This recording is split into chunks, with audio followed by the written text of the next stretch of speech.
No início, era só um trabalhador protestando contra o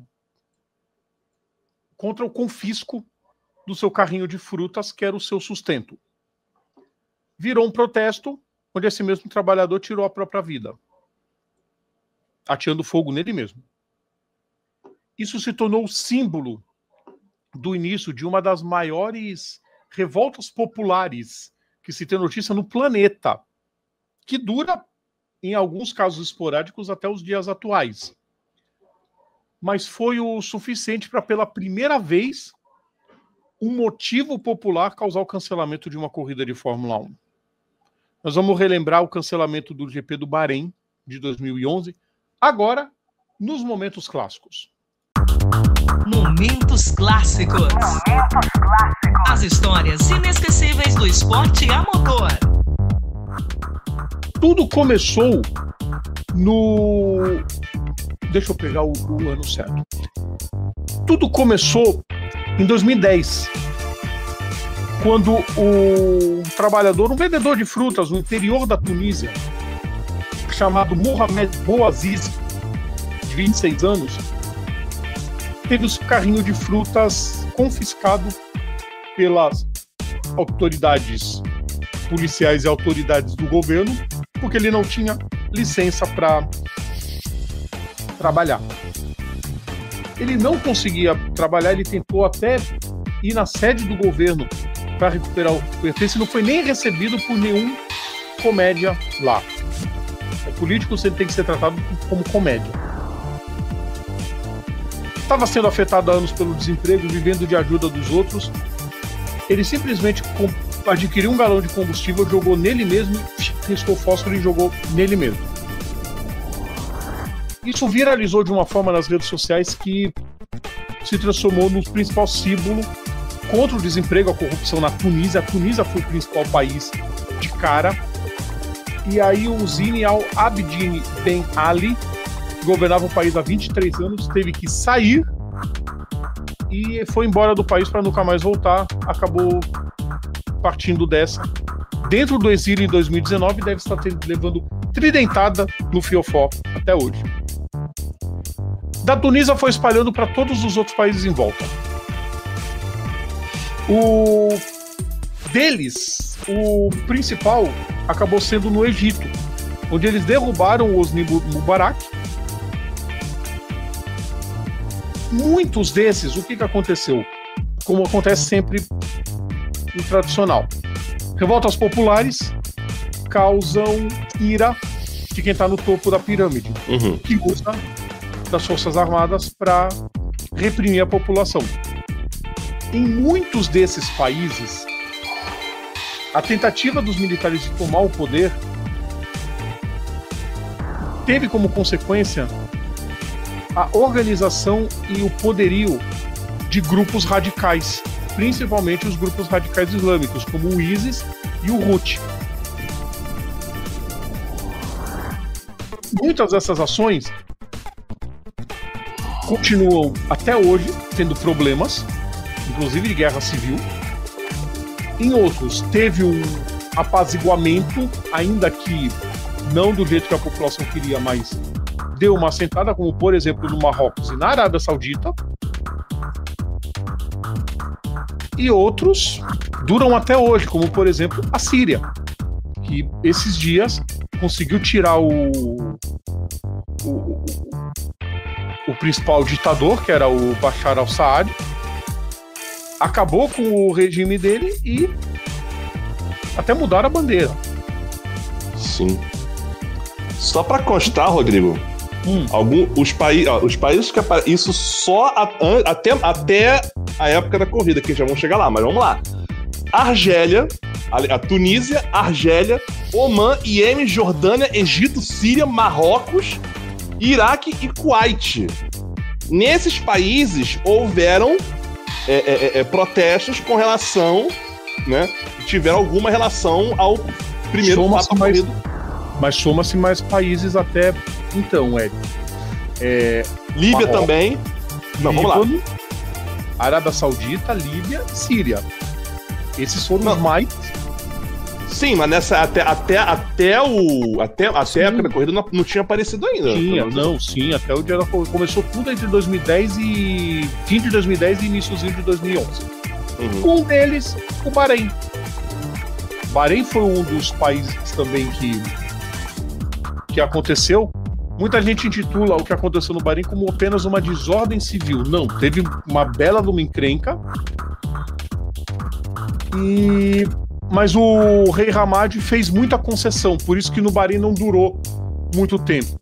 Ainda existem muitos protestos, mas eles são um pouco mais controlados, e eu não estou aqui dizendo se isso é bom ou se é ruim.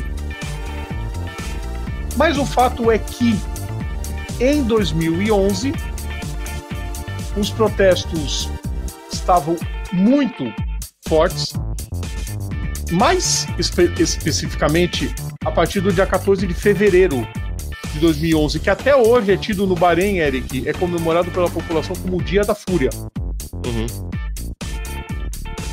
E eclodiu no Bahrein, vindo de toda essa primavera árabe que estava acontecendo no norte da África e no Oriente Médio. A equipe médica que tinha comparecido na sessão de treino da corrida da GP2, naquela GP2 Asia Series, lembra que tinha? Era um campeonato, pessoal, que acontecia, vamos dizer, nas férias da Fórmula 1 e da GP2 na época. A equipe médica não conseguiu chegar. Porque ela foi realocada para hospitais, por causa da confusão que já estava tendo do protesto e da represália das forças de segurança. Acabou que o fim de semana foi todo cancelado. Até então, não, porque o foco é a Fórmula 1, era para começar no início de março, teve que ser adiada a corrida no primeiro momento. O teste que estava agendado para o Bahrein no dia 3 a 6 de março daquele ano foi adiado e depois transferido para Barcelona. A corrida ia ser em abril. A FIA colocou meio que uma data limite em maio para tentar resolver a situação. Só que tudo começou a naufragar quando o próprio vice-presidente do Centro de Direitos Humanos do Bahrein, o Nabil Rajad, deu uma declaração e disse que ia ser muito difícil na situação que estava o país e na situação que os governantes estavam encarando aquilo tudo, ia ser muito difícil pôr fim aos protestos de forma rápida. E piorou quando começou a pipocar que o príncipe tanto o príncipe que mandava no país quanto o presidente executivo do circuito do Bahrein, que era o outro príncipe, o príncipe Salman bin Hamad Al Khalifa, que também era o príncipe herdeiro do Bahrein, não era que mandava naquela ocasião, ele começou a mandar, nesse interim todo ele começou a mandar. Começou a pipocar, e aí você já viu que quando surge a notícia para desmentir é uma coisa muito complicada, né, Eric? Mas começou a pipocar que ele só queria acertar um acordo com a população para realizar a corrida. Então começou muita gente a soltar. Então depois a corrida vai ser tudo piorado de novo. Não vamos deixar. Seguraram até o fim. O que aconteceu lá porque eles começaram a tentar adiar a corrida. A vida retornou ao Bahrein, né? Os próprios organizadores da corrida, não, tá tudo ok a corrida. Não estava. Aquela velha tentativa de acobertar os problemas só para não perder dinheiro, né? Chegou no dia 2 de maio, perto da data que tinha sido adiada, o Bernie Ecclestone estendeu o prazo. Vai até 3 de junho. Sim. Era o limite que ele queria pôr. O que aconteceu? Dia 3 de junho, a situação não estava nada arrumada no Bahrein. Uma reunião do Conselho do Esporte a Motor Mundial, os membros da FIA botaram uma votação para colocar a corrida para o dia 30 de outubro.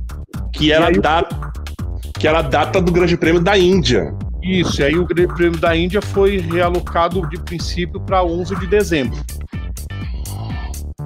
O Ross Brown achou que aquilo era inaceitável, terminar o campeonato em dezembro. Imagina se ele visse hoje, né? Pois é.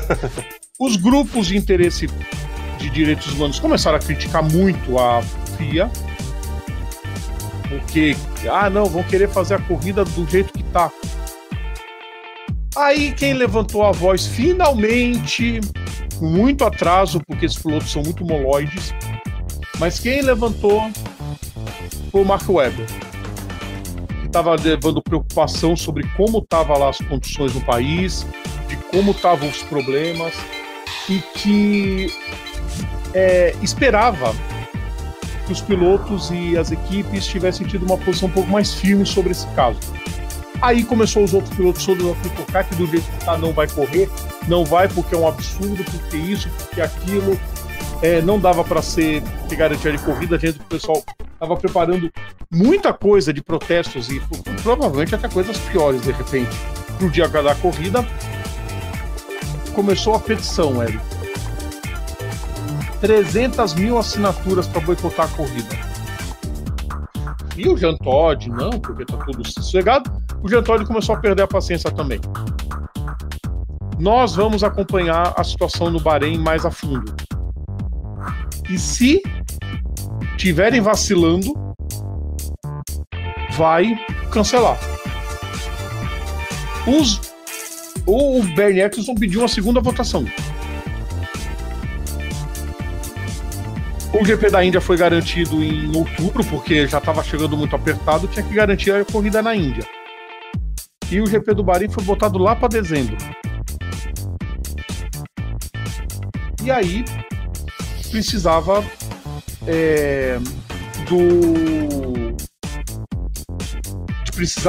de uma concordância unânime das equipes para a corrida ir lá para o final. Só que a FOTA, né, a Associação das Equipes de Corridas, não quis o reagendamento da corrida, estava disposta a mudar a corrida para dezembro, só que isso a gente está em junho ainda discutindo, tá, pessoal? Dia 8 de junho, o Bernie Eccleston deu uma declaração de que achava que a corrida não ia acontecer, porque a FIA havia ignorado o artigo 66 do Código Esportivo, que afirmava que nenhuma alteração podia ser feita aos arranjos para um campeonato após as inscrições abertas sem o acordo de todos os competidores. Tinha muita gente que era contra, até pela situação no país. Sim. Oficialmente, dia 9 de junho, FIA e os organizadores do GP do Bahrein anunciaram oficialmente que a corrida estava cancelada, e foi um lapso de um momento onde a FIA pensou um pouco, mesmo que forçadamente, na situação do país, na situação das pessoas, e que acabou sendo... como é que eu vou dizer a palavra, Eric? Sendo solidária a tudo que estava acontecendo no país. Foi um ledo engano. No ano seguinte, o país ainda enfrentava problemas e a corrida aconteceu, inclusive com o Galvão Bueno não indo para o Bahrein. Ele ia para todas as corridas, ele não foi para o Bahrein, e uma equipe de segurança foi contratada para Mariana Becker e para o Jaime Brito. E os protestos foram inúmeros em 2012. Pichações, faixas, ameaças, aquela coisa toda. Porque, de novo, era a FIA voltando ao seu modus operandi de ignorar questões planetárias unicamente para fazer suas corridinhas. Mas aquele campeonato, aquele cancelamento de 2011, o Eric, até hoje, ele tem essa marca de ser uma voz, inclusive, dos próprios pilotos, que começaram a bater o pé e falar: não vamos. Primeiro, porque não tem segurança, e segundo, a condição do país não permite a gente chegar lá e correr como se nada tivesse acontecido. Quem dera que até hoje fosse assim, né, Eric? Quem dera que antes fosse assim, né, Rodrigo? Porque se for parar pra ver também, foi o que eu mencionei lá na segunda-feira. A Fórmula 1 correu no auge de um apartheid na África do Sul. O apartheid comendo solto e a Fórmula 1 lá, linda, leve e solta, né? Eu não lembro se os trabalhadores das pistas se tinha alguma questão de... Enfim, eu não quero chegar, não quero me estender muito nesse ponto. Se havia nessa época, tipo assim, os tipos de trabalhadores nos eventos da África do Sul, se tinha essa questão da divisão racial que existia lá, mas enfim.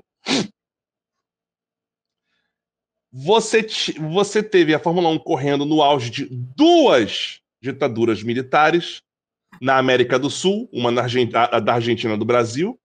E se você falar que não teve ditadura militar no Brasil, você sai do meu canal. E, Rodrigo, tem mais um ponto também. A Fórmula 1 correndo no auge assim de... cara, eu acho que foi abominável o lance... assim, fugindo do assunto sem fugir. O GP de San Marino de 94, em que 2 pilotos morreram na pista, claramente morreram na pista, só que não pode falar que morreu na pista, porque senão vou ter que cancelar o evento, vai ter que fechar a pista, não sei o que, Então, gente, quer dizer, esse cancelamento do Grande Prêmio do Bahrein de 2011 foi tipo uma luzinha no fim do túnel. Pô, será que eles tomaram vergonha na cara? Só que a luz do fim do túnel era o trem vindo na cima da gente. Porque no ano seguinte, mesma coisa. Sim, cancelaram o GP da Rússia. Também por questões... porra, ali sei lá também, cara, mas... A questão do GP da Rússia, eu prefiro não comentar porque vai doer em muita gente. Mas esse é o Momentos Clássicos dessa semana, falando desse momento único, que até hoje tem que ser lembrado, quando a FIA teve vergonha na cara, principalmente os pilotos, vergonha na cara, que é o que a gente cobra tanto. Fiquem ligados que logo mais a gente traz mais um Momentos Clássicos aqui pra gente comentar.